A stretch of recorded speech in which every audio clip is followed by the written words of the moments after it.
You're allowed to do this again. Yeah, it's good to see you. Do you remember Joey. how to do this? No, yesterday I didn't, Yeah. but I had to take off the training wheels and get back on. Last time we were doing this, it was like we didn't have to wear pants. We were Yeah. like at home. Exactly. That's Now we get in trouble. Exactly. It's kind of appropriate to start, kind of come back on something that when I was talking to the writer a couple weeks ago, he was talking about how you're just like, I want to talk about this. Like, you know, you're always proud of work, but like, especially something like this, I imagine it was disappointing to not be able to like kind of shout from the rooftops and talk about it. And maybe it's because something like this, because I care so much. Yeah. You know, this is the work that you work towards your whole career for. You know, an opportunity to shine a light on someone that has inspired you in many generations. So I'm really happy that I get the chance to be a mouthpiece for by Rustin and his legacy now. Oh, yeah. And especially because I think so many people, when they hear about the movie initially, go, I know what that is. Because you've seen movies of that ilk before, and it feels like it could be homework, and then you watch it and you go,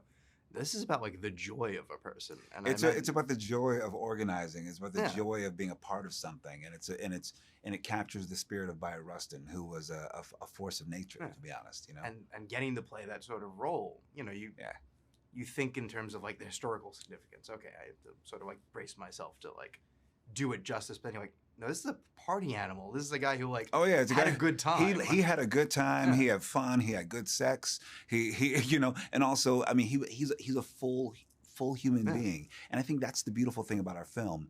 It's not like history class. Yeah. You're actually just watching. It feels very small, actually, because it's really just about a person trying to do what's in front of them with what they have. And I think in a weird way, because it's not a like 2-hour and 45-minute epic, like it doesn't have time to like go and be a history lesson. Oh no, it's very lean, man. Yeah. It's very lean. It's 100 minutes.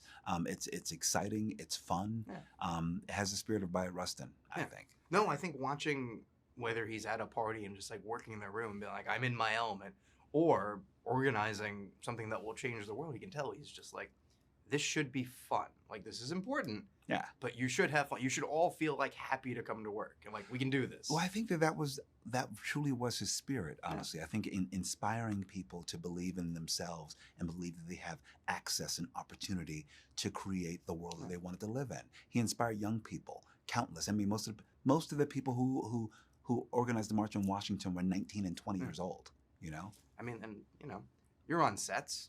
Who do you want to work for? You want to work for someone who's exciting and fun and like gets you up in the morning. Yeah, right? I had to find that Bayard Rustin in me when I was leading this set every day to make sure that we knew the mission, but it was also joyful and loving and peaceful.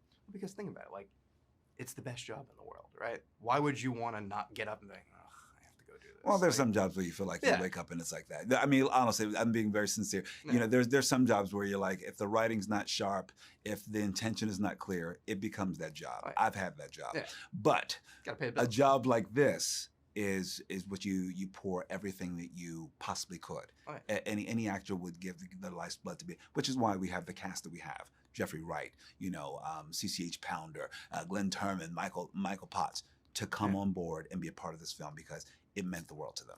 There's something about watching a movie that has a cast like that. You're like, everyone's choosing to be here. Like, no one is... Every single person. Yeah.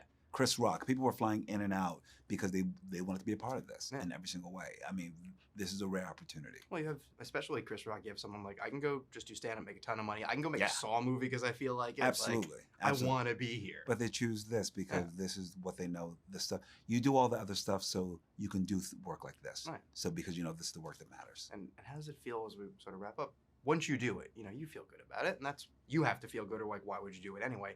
But then other people are enjoying it and being moved by it. I mean, that's the part of passing it on. You know, like I have my feelings about the film and I love it so much. And so when it's being received with as much love and care and joy that went into it, it feels like everything. I saw it at Telluride and I was like, this is exactly what I want a movie like this to be. I want to like leave on a high. I don't want it to feel like it was tragic. You want to feel like you can go and do something, right? You can be a part of something. I think that's the spirit of this film. Yeah, because now it's your film. Exactly. It feels shared and it feels like a joyful experience, which is, like you said, like, this is the man.